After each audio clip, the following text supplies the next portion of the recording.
The Virtual Boys have been playing Nintendo since they were little. These 60 plus combined years of experience have made them experts in the field, or at least they sure think so. Join them this week as they talk about something from the wonderful world of Nintendo.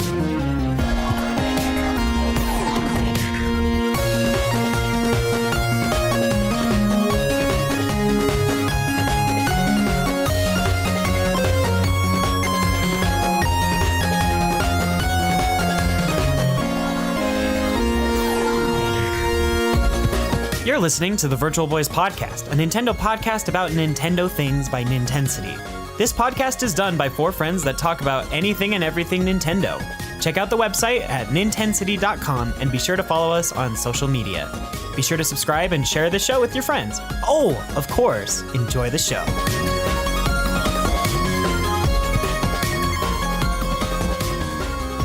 Hello, everyone, and welcome to the Virtual Boys Podcast, a Nintendo podcast about Nintendo things. This is episode 91. I'm your host, David. This game's got pretty good graphics, huh? Accompanied with James. CAE3, fools. And Jordan. These waters run deep. How deep, though? We may never know. Well, we'll probably know later on. His Splatoon deep. We'll figure that out.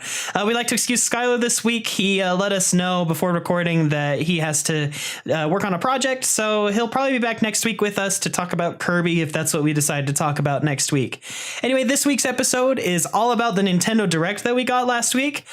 We record Tuesdays, so, you know, it's always just an exciting thing when Nintendo drops news on us on a Thursday, and it's like, oh man, we have an episode going out tomorrow that we recorded earlier in the week. Oh, well. So we're talking about it now, which is great.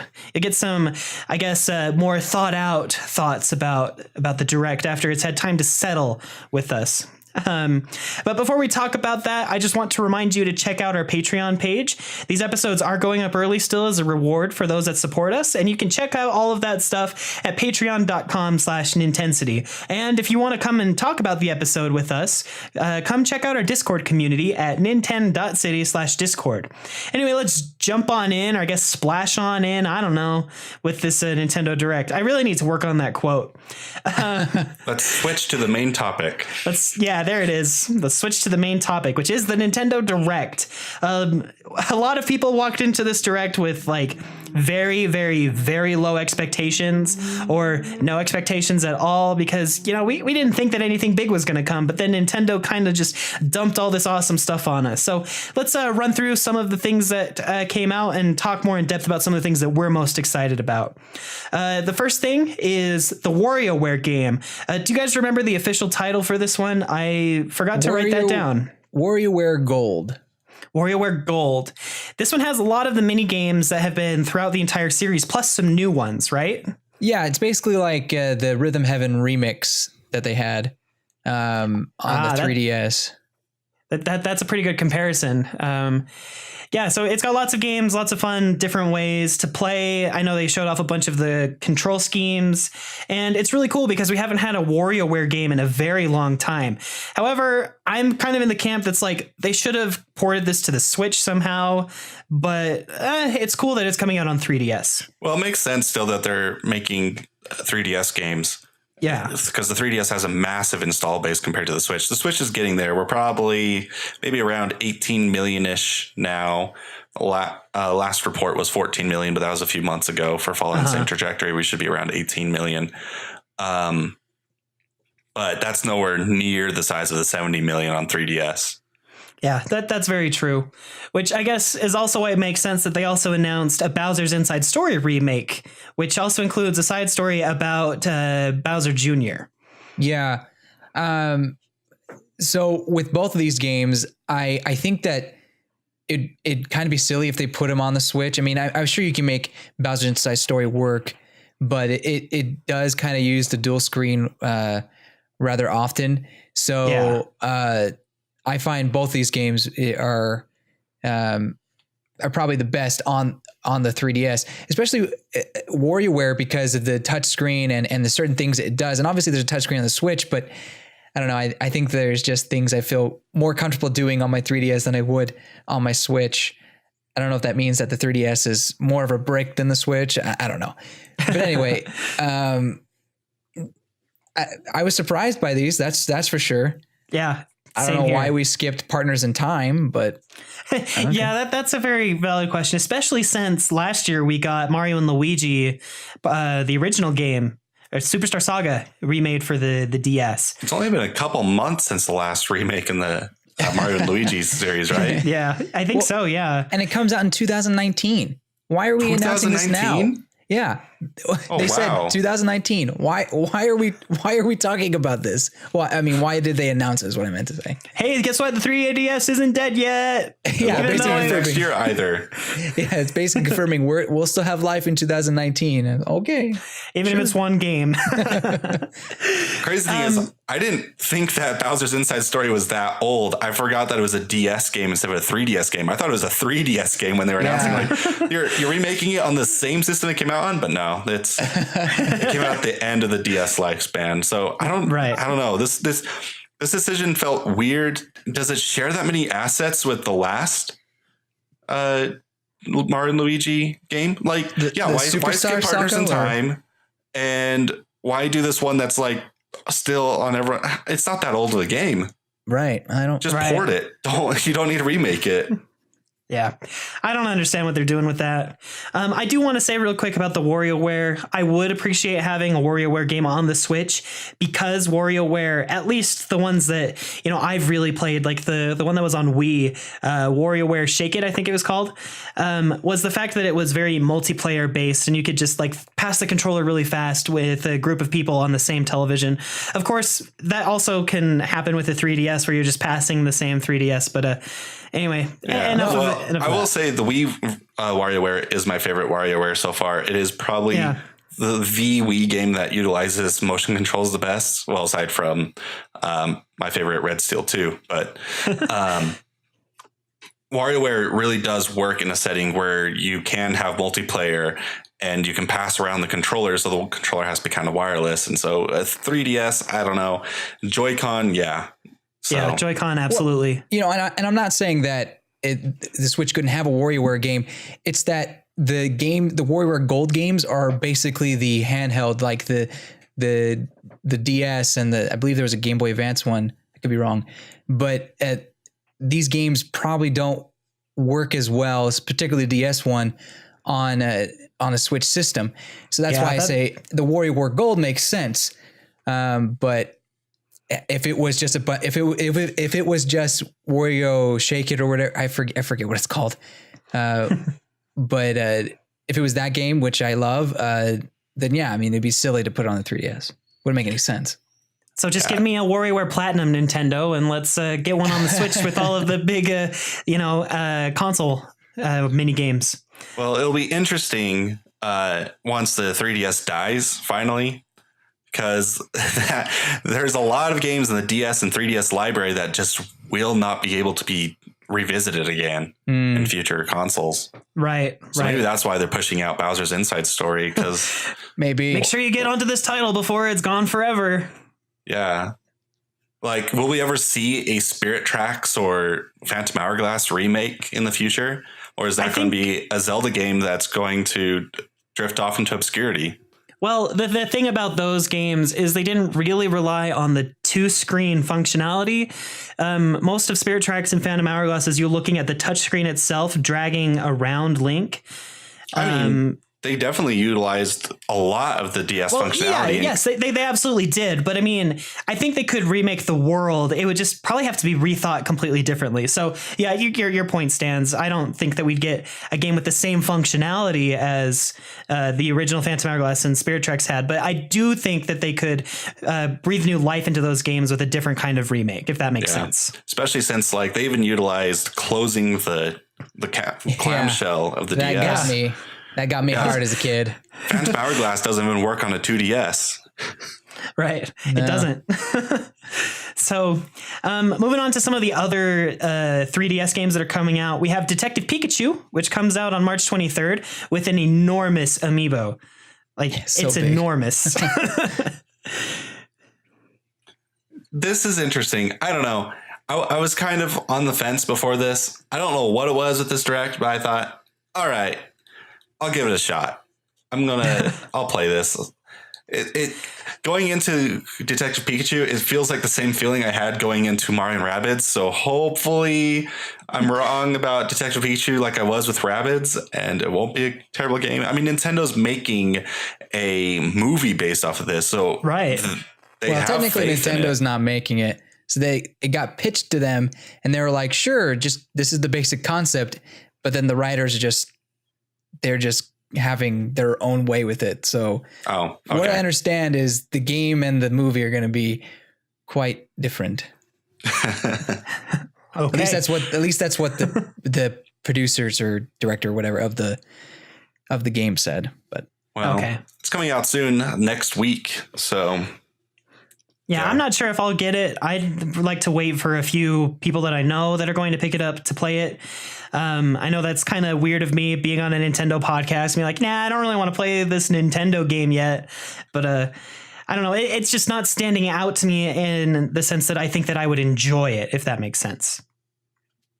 Sure. So I just got a laugh when Pikachu was trying to pull up the cloth from Mimikyu. Says, let's see what's under here. No, Pikachu, don't do it. Don't do it. Why won't you let me die?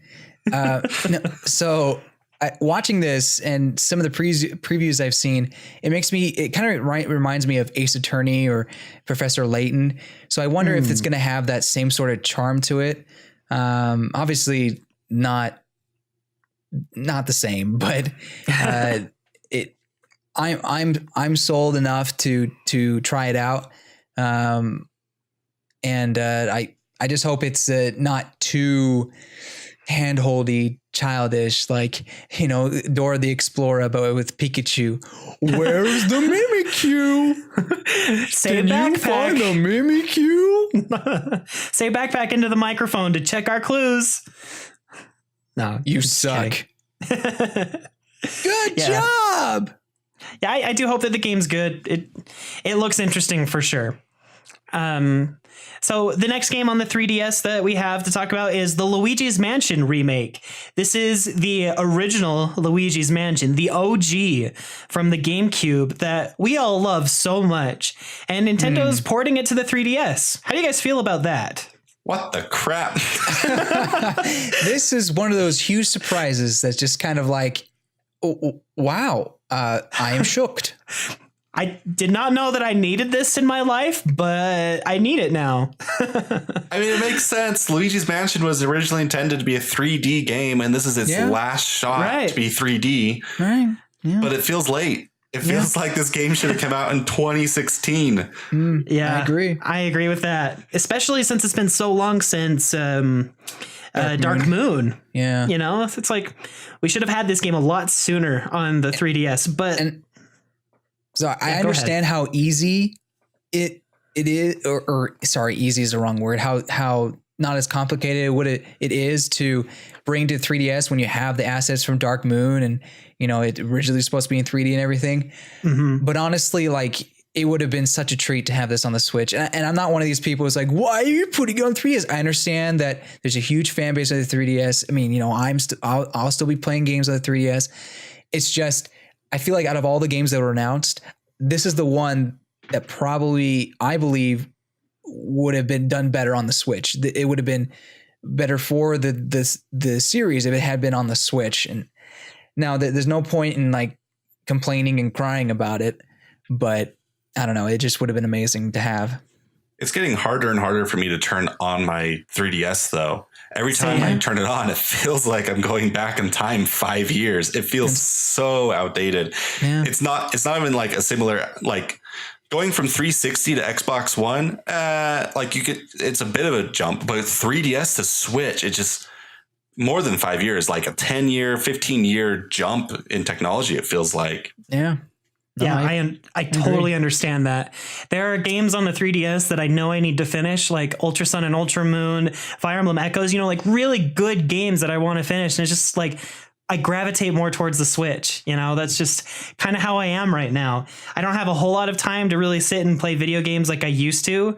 And so I'd go for the bigger experience or something like that. So I do agree with you, James. I feel like this game would have been fantabulous to have on the Switch, and I do understand why that it's on the 3DS. So Yeah, I don't want to sound like a Switch fanboy or anything. It's just how I feel. yeah, I think I'd be fine if they were to just port it to the Switch, though. We don't really need the remake. Yeah, I agree. yeah. Yeah.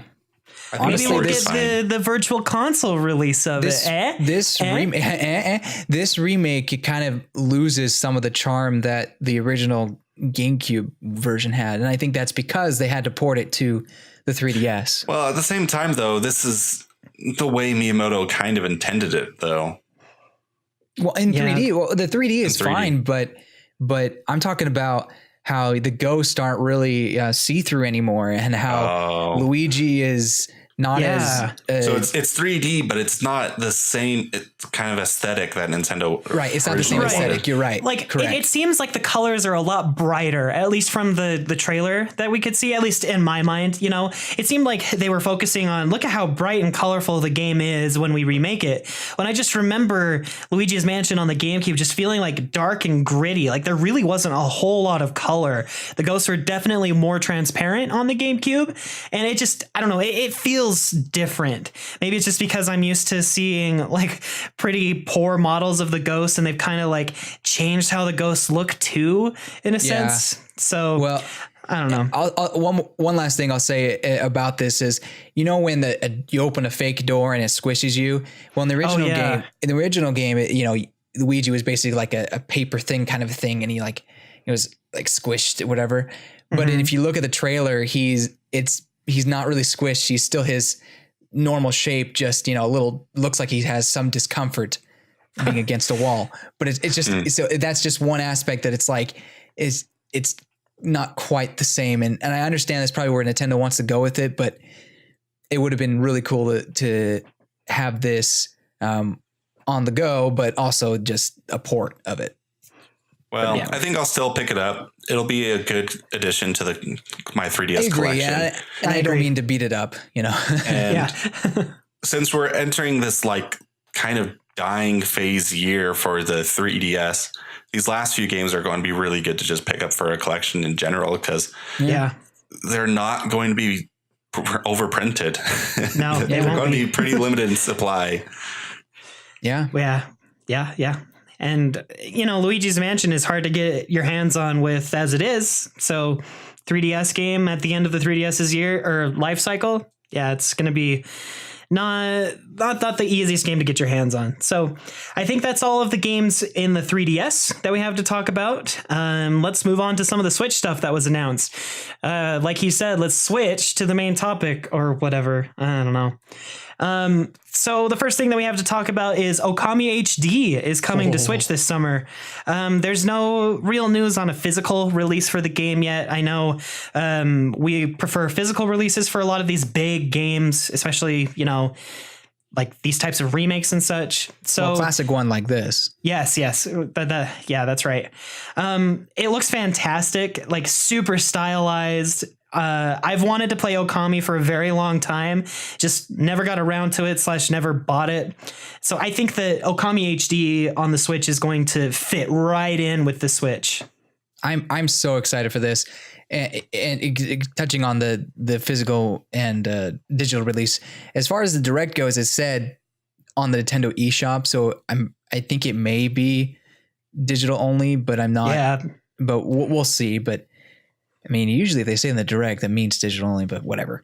But anyway, I can't wait to play this. This is a game that, like David, I've always wanted to play. I just didn't because I couldn't find a copy actually. I mean, on a Nintendo system, at least for one reason or another. But this game has always been compared to Twilight Princess, which is my favorite game. And 9 times out of 10, it's basically been the ammo used to destroy Twilight Princess. And I can't say anything back because I haven't played the game, so I don't know. So I want to play it and not be like, no, I can bash people, or not like that, but I want to play it to understand why people love it so much. And so I'm going to go into it with this mindset that this is a classic game and not going to even think about Twilight Princess. And then afterwards, I'm going to compare and see once and for all, which is the better game, which it may be Okami. It just may be. Yeah. I never really got into Okami, to be honest. I played it on the Wii, and it just felt really slow. It was, I don't know. It just wasn't for me. The tutorial area was too long, and I don't know. Maybe I just didn't give it enough of a shot. But if I'm going to play it again, I'll just play it on the Wii. Wait, the tutorial was too long? Oh, that's perfect. It's like Twilight Princess. I'm just No wonder people compare it to Twilight Princess. Well, that's the funny thing, because everyone yaks about the Twilight Princess tutorial, and they say, "Oh, Okami is such a great game." But yet, whatever. I'm sorry. I'm not going to get into this. Yeah, but I also hate Twilight Princess for that same reason. So I don't hate Twilight Princess. I like Twilight Princess. It's not your favorite. Oh, no. If they were to remove the first 3 dungeons and just start you at Arbiter's Grounds, it would be a lot better. Yeah, Arbiter's Ground is pretty great. It's a good dungeon. I do like the beginning, though. Anyway, sorry. No, that's fine. So look for Okami coming this summer. After that, we've got Travis Returns. We finally got some gameplay footage for this game. Finally. What they announced it like almost a year ago, right? September. Well, in the fall, September. Yeah. Okay. Yeah. So looks good. Yeah, we finally have the gameplay footage. They avoided it for a long time. Everyone was wondering, is this going to be like a real No More Heroes game? It looks like a No More Heroes game. It's not. Like, a lot of people are having theories that you're just going to be playing, what is that? Hotline Miami, but with Travis Touchdown and stuff. And no, it is still a No More Heroes kind of game. Although I think the view is different. I don't know. I haven't played a lot of the original 2. So I was I don't know. I'm not a huge fan of the whole disjointed, here's a bunch of different game modes and you have to beat each different one in games, because it doesn't feel like coherent game design all the time. But like they just had a whole bunch of ideas and couldn't decide on which one they wanted to focus on, so they threw them all in. Yeah, like Inception, which is a garbage movie, and everyone's going to bash at me for saying that. But well, I liked it when I first saw it, maybe a couple times. But yeah, I know what you mean. Where they just throw a whole bunch of different ideas into a blender and see what comes out of it. But yeah, no. They hit frappe, right? Yeah. So I'll still get it. I'm still excited. I do kind of hope they port the first 2. If not, I just need to replay them on the Wii, which will be fine. But the one thing I'll say about this is I feel like it needed a little more time, a little more explanation. Yeah. Like it just, maybe, I'm not saying it's own direct or anything, but we just need to understand what we're looking at. I mean, I guess the concept that you're playing in different video games, but it just felt maybe they went through it too quickly. Especially considering it's kind of the Switch. It's going to be the big third-party exclusive this year, because I don't think Bayonetta 3 is going to come out this year. Right. And everything else is either a port or just being dual released in other systems, or is being made by Nintendo. So I don't know. I imagine we'll see a lot more of it when it's closer to release. It's kind of weird that they didn't show us what they should just showed us now last January in the Direct Mini. Yeah. Just to sort of clear up what people thought, or just sort of like squelch the rumors and all that stuff, so that people could actually see what we're going to be getting with this. But hey, this is actually this type of game. Yeah, exactly. Like this, you show the trailer that they showed way back, when they first revealed it, and then you show this at the same time, or in between now and then. But anyway, so I'm still interested. I'm probably still going to get it, but it's going to go to the back of my mind, and I'm going to probably forget about it until they talk about it again this October or whatever. Yeah. Yep. So that's Travis Returns. Next up on our list, we've got Octopath Traveler. It's going to be weird for the next few weeks not saying Project Octopath Traveler, because we now know that its official title is just Octopath Traveler, which is kind of cool that they kept that name. The game will launch. The name's weird. Really? Yeah. Still, yeah. It sounds too close to Bravely Default. Yeah, that's really? true. I don't know. Bravely Default. I don't know. Yeah, I guess it is kind of weird. But what was the original title for Bravely Default? The Project Fairy or something? I can't remember. I don't remember what the project was, but I kind of wish they would have changed the name. I don't mind the Traveler part. It's the Octopath. It sounds too close to octopus. like eight different paths. That's all you get to choose from. I understand the concept. It's just maybe you have to think about, what the word sounds like in English. I don't know. Obviously the Latin word for 8 is octo. Yeah. Well, no, duh. But these are the Japanese that we're talking about. Maybe they just think that Octopath Traveler, or however they pronounce it in Japanese, sounds cool. Well, probably.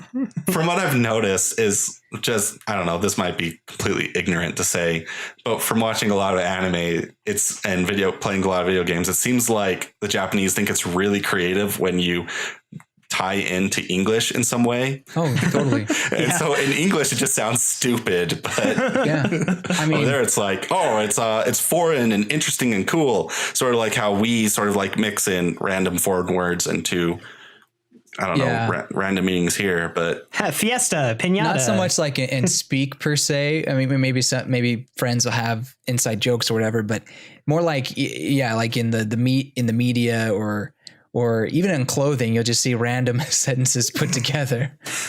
It's like watching One Piece hamburger or something. It's like watching One Piece and looking at like Nami's t-shirts or something, and just has like one English word, and you're like, why that one? Gold. Yeah. But you think that's just in One Piece or something, but you'll find clothes like that in Japan, depending on obviously the store or whatever. But anyway, this is a random aside, but in the preview for My Hero Academia the next season, I mean, this is totally off topic, but Deku is wearing a shirt that says flannel in Japanese on it, and it just is so funny to me. Anyway, that totally random, but his shirt just says flannel in Japanese. All right, so anyway, any other thoughts on Octopath Traveler? Yeah, I really want to play it, and I'm glad we have a game to look forward to in the summertime. That'd be great. Here's the thing: I just wanted to bring up about special editions. I never know if I want to get them or not. Like, because what if I like hate the game and like, great, when I have this special edition, what am I going to do with this? Sell it? I guess. I don't know. I'm not very much of a seller. I don't like to sell things. And I don't know. It's just. I'd only get it if you like the extra stuff. That's true. I mean, a pop-up book, I don't know, not really my style, but I like CDs. But anyway, that's a good point. If you like the stuff in it, get it. And if you like the series, I guess there's just a lot of JRPGs coming to the Switch that here, get the special edition. It's like, why? I've never heard of this game before. Anyway. Yeah, I feel the same way about special editions, but when it comes to like Nintendo IPs, I will most always get them because I know the genre and I know what it's like, But yeah, I'm in the same boat with the special edition for this game. I don't think I'm going to get it, but it kind of looks cool and is a little bit enticing. That CD is enticing. Yeah. Very much so. So cool. That's Octopath Traveler. Again, I can't say project in front of it anymore. The next game that we've got on our list is Captain Toad Treasure Tracker. This is actually a port that is coming from the Wii U to Switch as well as 3DS. It will include some new stages with some co-op stuff. They're going to focus on Odyssey content.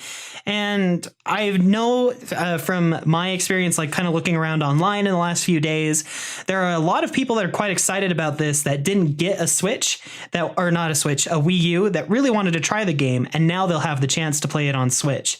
I know I'm kind of in that boat. I only really watched Skylar play it on his Wii U, but not even like a whole lot of it. I think that this is a good opportunity, a good game to bring to the Switch, especially since it's just a port. Yeah. I'm excited. I don't know. It's Captain Toad. Just a fun little. It's going to depend on the price. From what I understand, it's $80, but $80. Well, geez, that's a steal. You know it, and that's through the best. That's through Best Buy too. I want it to be $30 physical, so I could get it at Best Buy for like $20. From what I really understand, it's $40. Ugh. Yeah. And that means you get it for $30. I guess that's $32 at Best Buy. So that's right above my price range. I'll definitely get it. I think the Captain Toad game is creative. Yeah. Yeah, and I missed it. I missed it on the Wii U, so this is the time to pick it up, I guess. Yeah. Or I could just pick it up for the Wii U for probably like $10 or $5. Oh, but you want it on the go, right? Oh yeah, It's definitely. It looks really good. I'm excited that they're bringing it. I definitely want to be on the train, having someone watch me play this really slow Toad game. Like moving the camera around. No, go over there. Oh my gosh, you suck. No, I mean, it looks fun. I am interested. It's just, it's never been very high on my to get list. Yeah, and even same. now, I don't know if it has got or raised that high, especially now that it has a higher price tag than just going back to the Wii U, but whatever. Oh, you want to know how you're going to get it under $30? Get the 3DS version. There's a 3DS version? Yeah, it's coming to both for some reason. Simultaneously. I'd rather just get the Wii U version than the 3DS version. So, yeah, be sure to pick that one up if you're interested. Looks good. It's $20 used on Amazon, so I guess it's not as cheap on Wii U. Oh. Bummer. So the next game that we have to talk about is Undertale. And the reveal for this one was so good. It was so funny. I'm really excited about it because it means Game Maker Studio games will work on the Switch soon. So even more indie titles that previously weren't available on Switch will be able to come to the Switch. People that can't code can now make games for the Switch if they're good enough. And that's pretty exciting. I mean, that was the most Undertale way to reveal Undertale I could have hoped for. Yeah. Oh, Indeed. Absolutely. I cannot agree anymore. More than that is. It was perfect. This game's got pretty good graphics, huh? Oh, well, we're on it. Coming eventually. I may get it. I don't know. If it's like $15. It should be. The game's only about that much on Steam. I don't see why they would make it more than that. It's not a very long game either. So, no. I mean, it's got tons of replay. Has logged in over 40 hours into it. So. Right. Like I was just about to say, the game's got a ton of replayability with its different endings and different secrets that you can do based on certain actions in previous runs. Yeah, it's a good game. Like, it's a lot of fun. And it's like a few years after all of the weird fandom hype has died down surrounding the game. So it's a good time to launch on the Switch, I guess. Yep. I love Undertale. Can't wait to get it. It'll be really fun to have it on the Switch on the go. It makes me wonder how they're going to handle doing a fresh wipe reset of the game, because when you play through the game once, it saves certain things that you do kind of permanently. Spoilers for the few people who haven't played it. Well, I say that because then it means you might not be able to reset the game. I'm not going to say exactly what happens, but like to reset the game to go back to the very beginning, you'd have to go into like where the game saves the files on your hard drive and manually delete those in order to start fresh again. How did it do it on PS4? Because I have it on PS4. Oh, that's a good question. I forgot about the port. I'd have to look that up. Maybe they actually did figure it out. Like maybe there's an option for like a full reset, or like you uninstall it and reinstall it or something. I don't know. I'll have to look that up, but as long as they got that figured out, it'll be golden, because I really don't want what happens after a certain run to happen. But that's for another day to talk about. The next game that we've got to talk about is Mario Tennis Aces, which we now know is coming in June. It was a very, very, very long video on Mario Tennis Aces. Am I right? They could have fit everything in an email. If you can't fit the 6-minute presentation into a video, you're doing it wrong, or into an email. So I don't know. I'm definitely in the minority in this, but I enjoy those. And I didn't think it was too long because I don't know. I want to know more about the game, and sure, maybe it was too much information all at once, but I don't know. I kind of enjoy seeing what I'm getting into and what's happening about a certain game, especially if it's a game like I want to play. I mean, if it was 6 minutes of Smash, I mean, we would all be going like, yes, that was amazing. Why couldn't we get more? Yeah, that's true. So I don't know. Like maybe it just depends on the content for each person. Yeah. Well, at least we have chain chomps that can hold tennis rackets now. That's cool. That's pretty cool. Are there power-ups in this game? It doesn't seem like, because my favorite Mario Tennis was one for the GameCube. Uh-huh. And this one looks like it's more sporty version of Mario Tennis. Yeah. And I don't know if there are power. I mean, they do have that power gauge so that you can only use a certain number of special abilities at a time. But yeah, they didn't mention any power-ups from what I remember in the trailer. So I guess not. At least we have final smashes now in Mario Tennis. It was a it was all the basic stuff you'd expect from Mario Tennis. I guess they had to do it because the last one was so terrible and for some reason forgot to put in the basic stuff. Yeah. They had to reaffirm to everybody's minds, this is not Ultra Mario Tennis or Mario Tennis Ultra, whatever they called it on the Wii U. This is not the same game. Ultra Smash. This is not the same game. It's better. to make sure that we all understood that. I think they should have spent more time talking about the actual single player campaign than the random mechanics that are basic to the game already that everyone knows that are going to be in it anyway. Yeah, I would have liked to see more about the single player. Did we really get any information? I just don't remember. Not really. It's like some minor small clips. That's about it. Okay. Because if I am going to play it, that would probably be the only thing I would play. Yeah, that's true. I'm not really much of a competitive tennis player. Yeah. So, well, we'll have to see what it's like. Maybe they'll give us more information about the story mode as we get closer to the release in June.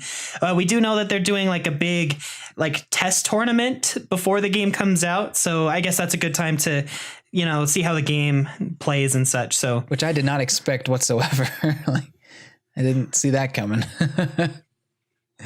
Yep. So the next game we have to talk about is Crash Bandicoot Insane Trilogy is making its way to Switch, which is freaking awesome. I know that there was a rumor going around that the game was going to come to Switch eventually, but they confirmed it in the Direct. And Crash Bandicoot is one of those series that I didn't really get to play. I mean, I remember playing one of those party games on the PlayStation 2 or 1. I'm not sure, forever ago, but that was with one friend that moved away, so long ago that I don't even remember playing the game very much. So that's all the experience I have with Crash. So this is a very welcome addition, at least in my mind, because it's all 3 games, the HD ones that we got on the other consoles just last year. I think that's awesome. Yeah, he was kind of one of the last, main character icon. I forgot what they're called. But mascot?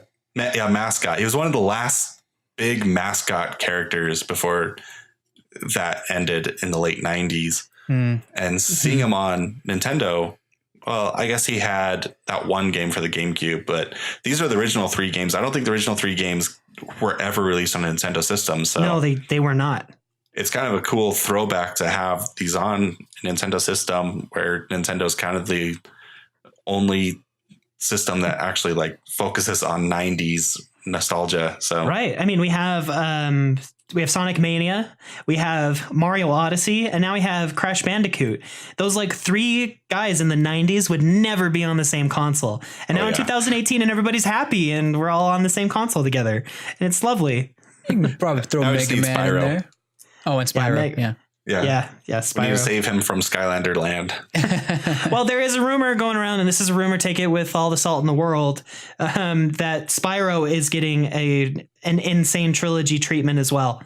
So hope that's the case, because I haven't really played any Spyro games. Now that one I would really want to play on the Switch as well. I actually enjoy Spyro games, so I know I'm going to get a lot of flack for this. I don't like Crash Bandicoot.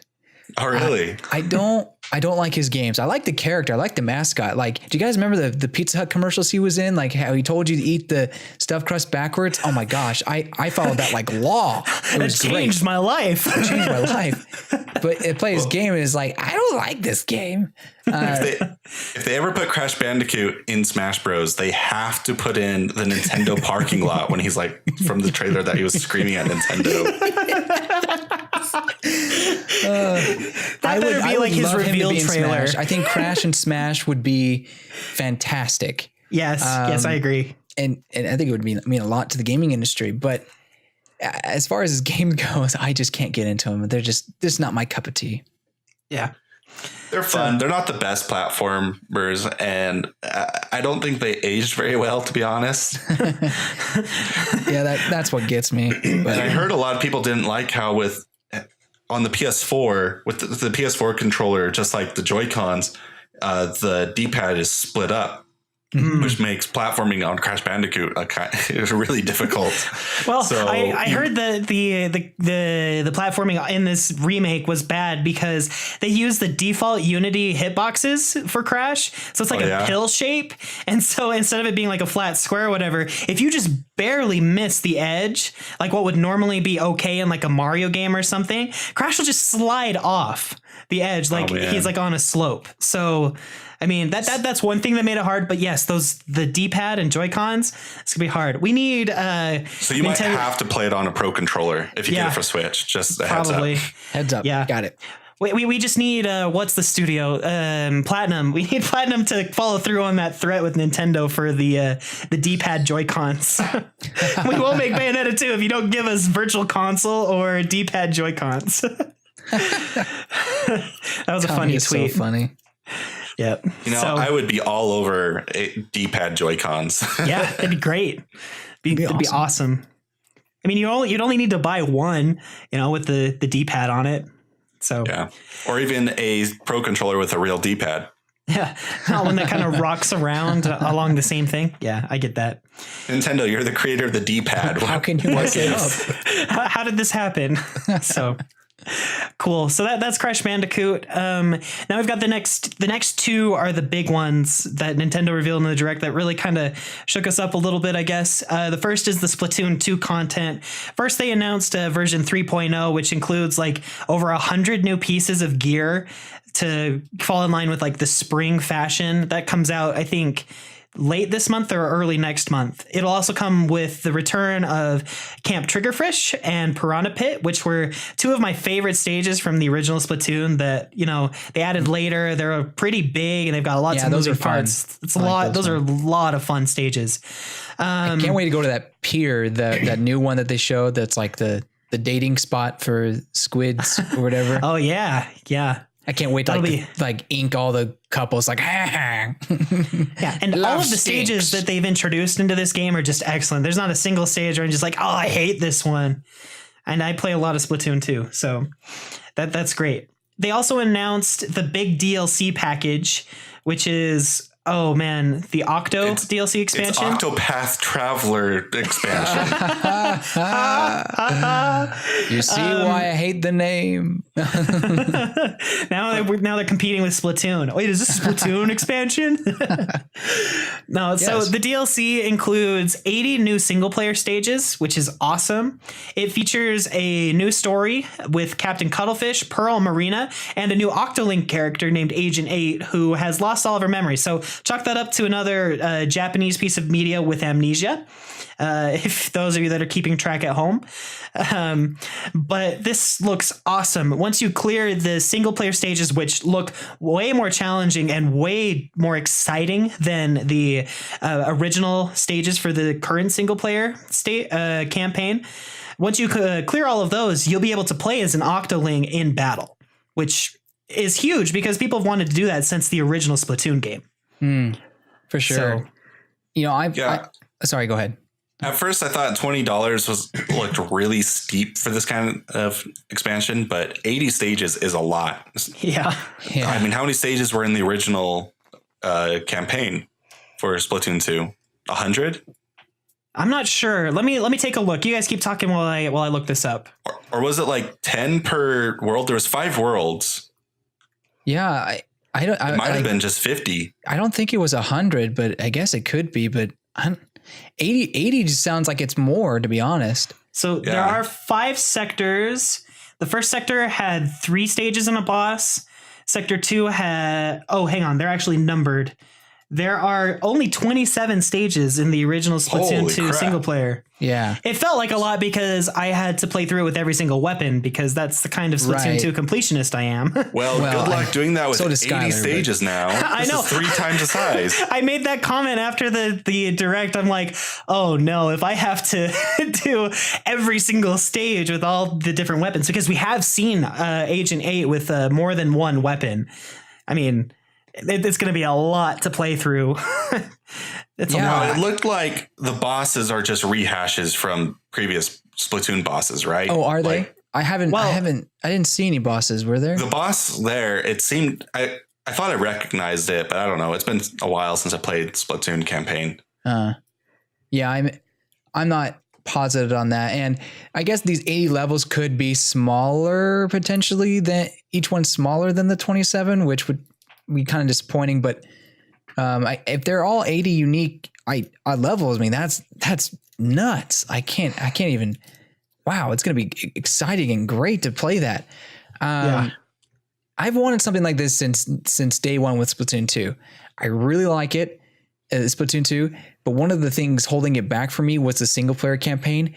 And it's not even that it was the campaign was bad. I enjoy the campaign. It just felt like story wise, they could have gone into more. And this is actually kind of talking about, this lore or the world that's going on. Like it kind of, now we're in the underground in a way, well, more so than before. And I really like it. And obviously we don't know all the details. It could end up being very similar to the regular story campaign, but already there's just more flavor to it. I mean, it being in that less subway car or whatever, like that whole trailer just felt like there's a story being told. So I can't wait. Right. It looks really good. And Jordan, I just kind of thumbed through the trailer, and there is a scene that looks like it's a boss, but it is not a boss. It's actually it's one of the Octo Stamp guys that we've seen before that are all over the campaign. It's not a full boss. Okay. So we haven't seen any of the bosses yet for the Octo expansion. All right. Yeah. It looks interesting. I'll probably actually pick this up the last bit of Splatoon before it dies to paid online. To paid online. I'm still not a huge fan of the floating blocks. I kind of wish they put in some real effort into set designs, but having to floating explore GameCubes the are kind of subway. funny. But Yeah. The floating game cubes are pretty funny. But yeah, I do think that this game, like Splatoon's single player campaign, would be really awesome to have in a real situation. Like if you were actually in an area of Inkopolis. right. Yeah, I agree. But There's like a shot where Agent 8 is looking out over the water and you kind of see like a city, and I wonder if that's something. I don't know. There's just things that I'm excited to find out. Oh, I thought that was just Inkopolis. That's just her escaping from the subway. And that maybe that's what it is. After they showed that, they showed her transitioning to the hub world of Inkopolis and wandering around. Well, I imagine the city is Inkopolis. I just wonder if if we're gonna journey there, or do we have to go back to the separate platforms or whatever? But I understand that. So me being excited. I want that soundtrack. Yes, it's so Really? cool. Like it's interesting. I loved it. It was like it was so cool. And I love the nods that they gave to Tupac and what's the other guy's name? With Pearl and Marina, they're dressed up and look just like those two rappers. I can't remember their names. It was a really cool nod that a lot of people caught on to. Yeah. So it was a really cool trailer, and I'm really excited. I didn't think that Splatoon 2 was going to get paid DLC, but now that it is, it's really exciting and will be really good to play, I hope. So that's Splatoon 2 news. The Octo expansion will come out sometime this summer. They haven't given us a date just yet for that. So look forward to that. The final piece that we have here is like the thing that broke the internet. I'm sure if you're listening, you already know about this, but it's the Smash Brothers for Switch. I mean, I guess that's not its full name, but it's the Smash Brothers version on Nintendo Switch. I guess that's kind of how people are calling it. Smash Bros 2008 or Smash 2018. That's what I call it. Yeah, Smash 2018. That sounds good. This was amazing. It's 5MA 5H. Oh, I am so excited for this. The reveal for it was awesome because Nintendo likes to make a huge effort with the new characters that join. They always do something similar to like the original world that they appear on, at something like that. And with this one, they started off with what looked like, or at least was reminiscent of, the Splatoon 1 reveal trailer that they gave at E3 a few years ago. Very much so. Like, them jumping in the ink, shooting each other, and then it gets dark and the Inkling turns around and oh my gosh, the sun is on fire, and the sun is on fire. We have a giant Smash Bros logo in the background with silhouettes of characters. It was incredible. Like, I was jumping up and down a little bit, my legs shaking. I felt a lot like those guys, if you've seen those reaction videos, because people were live streaming themselves watching the direct. It was incredible. I'll stop talking. Like I'll let you guys go. I feel like it definitely was hype. Yeah. Although as soon as the Inkling showed up, I was like, all right, this is Smash. We already went through Splatoon news. They're not going to downgrade to a Splatoon 1 port. Like, what else could it be?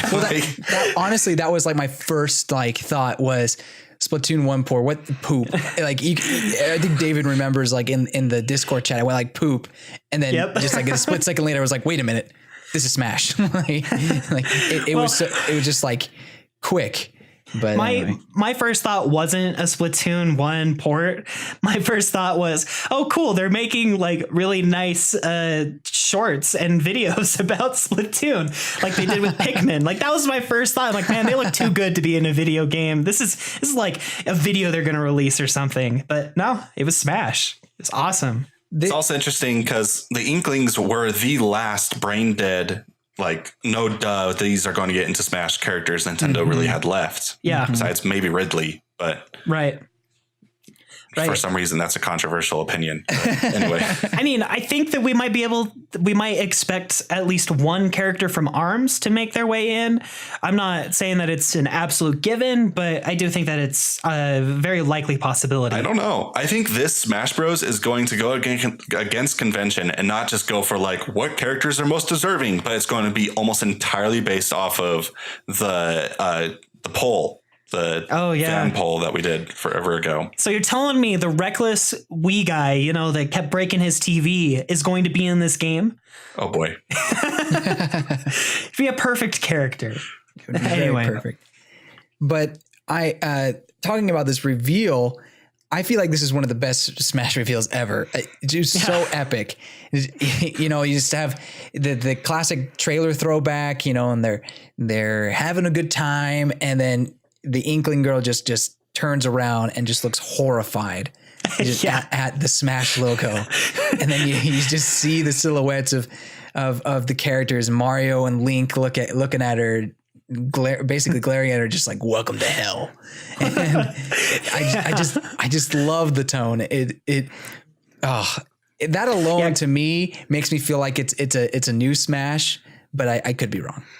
And I mean, real quick, I just have to say, with that whole announcement thing, gone are the days of getting really nice stamped letters from the Smash Brothers committee for the characters. Now they're being dragged down to hell. Anyway, go ahead, Jordan. Not to be a downer, because the reveal was really, really good. It's top notch. I think it's the least interesting of the Smash reveals so far, though. Because Brawls was hype. Like, that was just pure hype when they revealed that in 2006. Was that when they... That was with Snake being revealed. Oh, okay.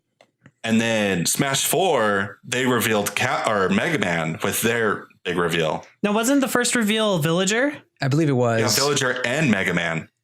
I thought Mega Man was the year later. Huh. Okay. Anyway, keep it going. Was the same video. And then Smash Bros. Melee, the intro scene in the actual game, that was the first trailer for Smash Bros. Melee. Yeah, well, I mean, I no doubt, like, those are great trailers, but I think, like, for me, it's the cinematic, the feeling of it all, and I don't know, just the surprise. Maybe the surprise, but also the symbolism. I mean, I don't know. Don't ask me to go into the symbolism, but just anyway, just how I just felt like it was a lot. I don't know. I thought it was epic. That's all I'm going to say. Well, sure. Yeah, it was epic. I definitely agree to that. It's just that saying it has stiff competition in that regards. Nintendo's always been pretty good with revealing Smash Bros. That's true. That's true. We'll probably talk. Well, not probably. We definitely will talk a lot more about this game, like some of our hopes and dreams and our predictions for this game in probably about 2 weeks. We have to review Kirby next week, but expect like a full Smash Brothers episode where we just talk about these new characters and what we hope that they'll put in Smash Brothers. Just want to say that we believe that this is a new game. It's silly for it to be a port. There's plenty of time for, Sakurai and the rest of the Nintendo team to have made this as a new game without it being a port. So we're in camp new game, not port. So just a really stupid business decision to make this a port. Yes. Yeah. Especially if you're advertising it as a new game, getting people's hype up for a new game. Yeah, I think that's lol, JK. Yeah, that'd be bad. So I don't think Nintendo's that incompetent. They do a lot of dumb things, but yeah, I don't think they want to deceive us that bad, right? Right. I don't know. So you can never be sure with Nintendo. No, you're right. Yeah. I will say my expectations are very low. Don't worry. But if Abraham Lincoln from Project Steam's on this game, I will rage. Man, yeah, that's kind of like a given, isn't it? And his final smash has to be the giant, like, Abraham Lincoln mech from Project Steam. Yes, complete please. With, like, laser rifles and stuff. Sakurai, if you don't do that. 7 years ago. Explosions everywhere. So we'll talk more about Smash Bros. Like I said, on another episode. This one's already starting to go a little long. Before we finish up our direct talk, we do need to talk about 2018 as a whole now. We've noted in a few of the previous episodes that 2018, it sure seemed like Nintendo didn't have a whole lot going for it. We thought maybe it wasn't going to be the best year and not nearly as good as last year. But do you guys think that this year has been saved, quote unquote? Not yet. Where's Fire Emblem and Shovel Knight? Yeah. Like, what the heck? Early 2018. That's what they said for Shovel Knight. It's March. Come on, King Knight. Nothing about it. Absolutely nothing. I think this definitely helps out. The big problem with 2018 up to this point was there was nothing to be really excited for. Mm-hmm. Maybe Fire Emblem was coming this year. Mm-hmm. Maybe Pokemon's coming this year. But there was nothing definitive that was a reason to have a Switch for 2018, aside from what all the stuff that came out last year. And last year was fantastic. But man, it was getting worrisome that this is going to be a dry year. Oh, absolutely. Because the Nintendo sometimes just has those dry years where nothing happens. 2016. Yeah, that was a really bad year. But now we know that there was a build-up year towards the Switch itself. But anyway, totally. Like I feel the same way. There wasn't really much to be excited about. I mean, I'm still excited about Fire Emblem, but we don't even have a name for Fire Emblem. So it would be foolish of me to really expect it too much. And then obviously we didn't have Smash or anything. So it was just kind of like, I hope I have something to play in the fall time. Woohoo. And now I do. And now we have. This is enough information to get us to E3. Yes. I do want a bit more though for this to be a good year. Like, with just Smash, it's passable. We've gotten to the C rank. I would like to be at least a B rank. If we can get Fire Emblem Smash and then at least one more big title, then I think that'd be a good year. Great year. Well, Pokemon would bring this up to an A. Pokemon, yeah, it would. I don't know. I don't know if Pokemon. Anyway. I guess that's another discussion. Will Pokemon come out this year? Oh, let's let's talk about that another episode. There's a whole talk topic to me to after go E3. over. Yeah. I had somewhat low expectations for this direct, and even then I was slightly disappointed that we didn't see Fire Emblem. I'm a terrible person. I'm a spoiled little brat. I had one game except before for the Shovel direct Knight. that I have low expectations. All I want to see are Fire Emblem, Shovel Knight, and Hollow Knight, and not one of them showed up. Like, I didn't even think I was being that demanding. Or I was anything. expecting the direct to be just Mario Tennis, so I'm in good shape. I honestly, like, come on, like, be a little excited, people. Come on, like, just Mario Tennis, really.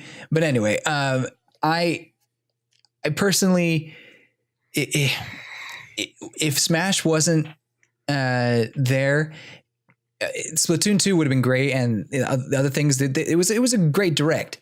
It just would have been really like, well, what do I do? Like, yeah, it would have left a bit of fear for 2018. It was a good direct, even without Smash Bros. Like, right. There was a lot in here. It's just nothing was kind of popping until Smash showed up. Yeah, exactly. I agree. Yeah.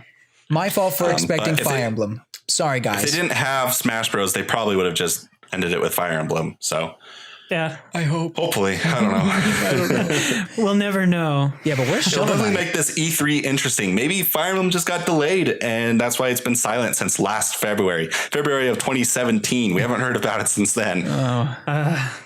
Maybe it I was hope they're announced too okay. early. Maybe. So I guess that's all we have to talk about with the direct. It was an excellent direct.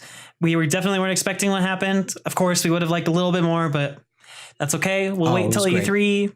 But it was excellent. That Smash reveal and the Octo expansion, wonderful. Great stuff. So let's now move into our final segment for the episode, which is what we've been playing this week. I'll just mention that I've been playing Splatoon 2 to get myself kind of ready again for the Octo expansion. I'm a little rusty with some of the weapons that I've been maining a little bit because I've been just so busy the last few weeks. So I was kind of training and getting better. We also had Splatfest this weekend, which was pretty fun. It was chicken versus the egg. I was on team chicken and we totally won. We lost the popular vote by, I think, a margin of 12%. It was like 56 to like 44 or something like that. But we managed to win both single matches and multiplayer matches. I actually played with a few of the guys on our Discord server on my team. That was a lot of fun. Played several matches, and I love Splatoon 2, and Splatfests are always really fun. Even though I do wish sometimes that I could not play the Splatfest Turf Wars and play some of the ranked matches, just because sometimes that's what I feel like playing instead of Turf Wars, but that's okay. Also picked up Xenoblade Chronicles 2 again. I still can't believe how many things they're giving those of us that bought the DLC expansion pack. Give us like another 9 legendary core crystals, which of course I opened all of them and only got 1 rare blade. That's actually a pretty good ratio though. I mean, compared to what I had been getting before, where like when I first started the game and opening the legendary crystals, I got like 5 out of 9 legendary crystals. It was really good. But yes, I know I've been really lucky in the past, and so I'm very grateful to have at least gotten 1. Well, obviously, like your chances of getting a rare blade dwindle as you go forward, as you get more. So for where you were at, going through 9 or 15 or whatever it was and getting 1, that's pretty good. Plus, I have like 40 rare crystals that I still need to open, and like 90 commons. I had been holding out for so bad. Yeah. I have been holding out. Yeah, they're basically loot boxes. They really are, except that you don't have to buy them, really. Except that the expansion pack gives you some, so maybe you are. But yeah. Don't think too deep. Version 1.3.0 finally came out a few weeks ago, and that adds the option to skip the opening cutscene of these blades. So now I can actually open my 90 plus commons without having to sit through that whole like ching shining moment where they like absorb the crystal into their being. Yeah, I'm so glad I don't have to watch that ever again. So that's what I've been up to. Lots of fun stuff. I love those games. So last week I was gone because of the power outage. but I'm okay, people. I'm just in a cardboard box now, but it's okay. You lost your home. I lost my home, but it's okay. I still have my computer. But I want to talk about Bayonetta 2 last week because I finished it. But I'll just mention it here and how it's one of my favorite games now. I mean, it's definitely amazing how they took Bayonetta 1 and just completely revamped it. And I mean, it's not like it's that or a totally new game. It's just everything works 10 times better. It is amazing how much improvement went into this game. And not only does it look better, it plays better, and the plot is even a little more understandable. It's just all around extremely enjoyable. I highly recommend it. It is a little risque, but hey, that's what you get for getting Bayonetta. Yep. And then so I played that. And then I got a review copy for iZombie. And that was provided by Awesome Game Studios, I believe. And so I reviewed that on our site. It's posted. It's a zombie Pikmin game. That's the best way I can describe it. Because they're basically your goal is to get a horde of zombies, and that's how you take out these military guys in each level. It's basically a simple like PC game you would have played in the late 90s, early 20s. It's a strategic puzzle game in a sense. But for what it is, for $5, it's fun. I actually really like the concept and ideas they had there. It's just, it could have been more. And, I would have paid like an extra $5 if they would have gone further into it. That's how much I was enjoying myself. And they did add like a level creator, but I mean, that's just kind of lazy, It's just like, yeah, we're done making levels. You make your own now. It's like, okay. I mean, you could put some thought, I guess. Okay. Don't. That's fine. But I don't want to discourage these developers because it's great what they did. I hope they improve upon it and, think about that going forward. And then lastly, played Disgaea 5. I wish Skylar was here because he's the one who recommended it to me. But I'm sure I'll bring it up again when I beat it. But this is just my first impression. Basically, if you're looking for a game to hold you out until Fire Emblem, this isn't a bad choice from so far. It's definitely a lot more anime. Like you think you know anime? Play Disgaea. Yeah, it is very chibi. It can be very cute, but also very shonen and just kind of like silly at times. But then it tries to be serious. It just feels like you're watching a Saturday morning cartoon kind of a thing. But I really enjoy it. Well, maybe really is the wrong word. I enjoy it so far. It takes getting used to all the systems and all the mechanics. More so than in Fire Emblem. I mean, Fire Emblem is fairly straightforward to how everything works, and that's what makes Fire Emblem so great. With Disgaea, we got a lot of layers here that you're gonna want some help understand. You're gonna need some time understanding, and from what Skylar told me, it's a fairly long game. So we may not hear again from me about this one for like 3-4 months. But anyway, so far I enjoy it, and it's been scratching my itch to play Fire Emblem.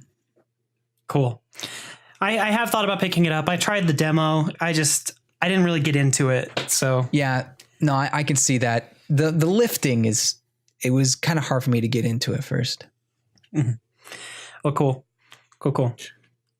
So I didn't have a whole lot of time to play video games this week. I played a bit of Hollow Knight, but I talked about it last week. So if you want my thoughts on Hollow Knight, you can go to last week's episode. Spoiler alert, I think it's pretty fantastic. 10 out of 10.